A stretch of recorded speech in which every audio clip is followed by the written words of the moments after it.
I've had one of those strange days today where you kind of shift between different roles and responsibilities.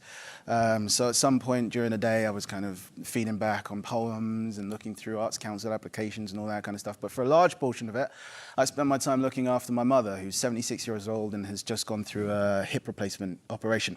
So I was primary care and kind of feeding her grapes and all that kind of stuff. And as such, I think it's kind of appropriate to read one of her poems. I've written a couple of poems with her in mind.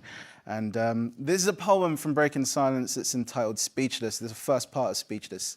And yeah, it's really about her experience. At 15, she has a voice like ripe Jamun wine, and her name is on everyone's lips. 1950. Uruguay beats Brazil 2-1 to win the World Cup. China invades Tibet. Truth or Consequences debuts on American television, and her father forbids her from playing guitar. Hoists her up on a wall between pictures of Ella Fitzgerald, King George, and a picture proclaiming that Britain needs you. It will hang there. Souvenir of the freedom she enjoyed since she was 9 and spent 3 months learning to play My Home is Heaven, Just Waiting for Me. 3 simple gospel chords in secret taught by a Sunday school teacher before unveiling her voice one evening in front of the family. Her father stayed silent then, but he's a police sergeant on the Demerara's West Bank, with a sharp black serge uniform and standards to match, and I'd like to know how the cogs and wheels turn in his head, how the decision is made, whether he weighs her tears and pleas against the notion that a father knows best, that his word is law, that a proper young Guyanese woman belongs to the home behind curtains, not music. I'd like to know if it's just that easy. Easy as lifting a gramophone's needle from a groove, closing a door, or blowing out a candle. He forbids her from playing guitar, forbids her from singing, orders her to fold her voice down into a small, pocketable silence. Hangs that guitar from a nail on a wall like a trophy or stuffed animal, something he's hunted and killed. Weeks will pass before whatever's left inside her rises, claws its way out, before she stands on a chair, unhooks that guitar from its resting place, brings it down with an overhead swing that cracks the frame again and again until it's broken wood, tangled nylon, a few snagged keys. The girl will be my mother. When she tells me the story, it's just a guitar. You don't have to make it sound so bad, she'll say. He loved us in his own stiff way.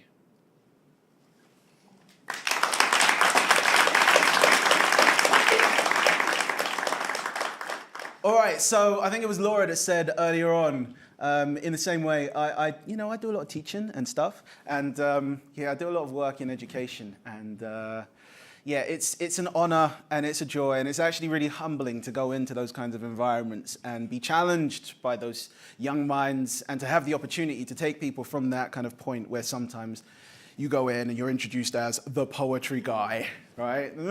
Boys and girls is the poetry guy, and you see all the faces going, right?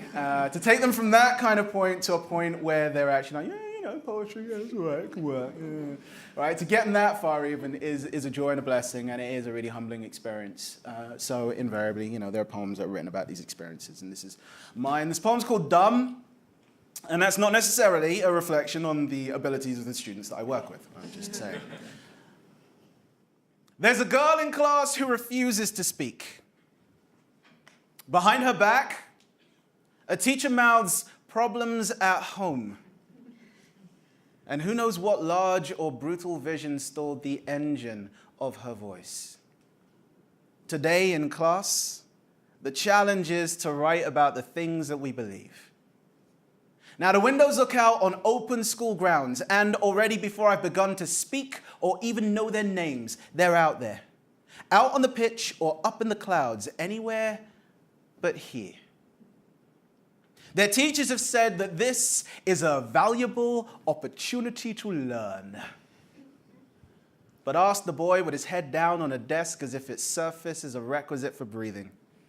Or the three girls squealing something I don't understand and the rest of them proclaiming boredom, a preference for the rock club project up the hall, hangman, anything other than this, anything other than poetry, because poetry means writing and writing's long, man.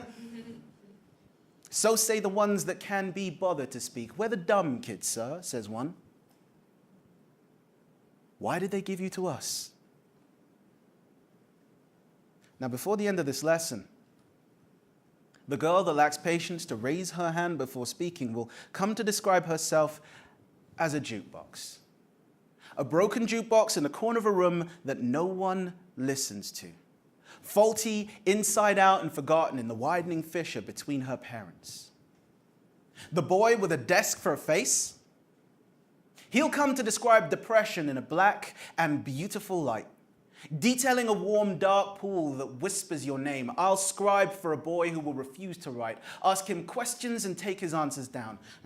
Bangladesh, red Honda generator, how there's nothing like family. Nothing like home. Even in stifling heat when the aircon kicks out. I'll read back his words. To see the clean, unarguable flame behind his eyes. How he's never heard himself sound like this before and never thought it would sound so good. And still that girl in class, she refuses to speak.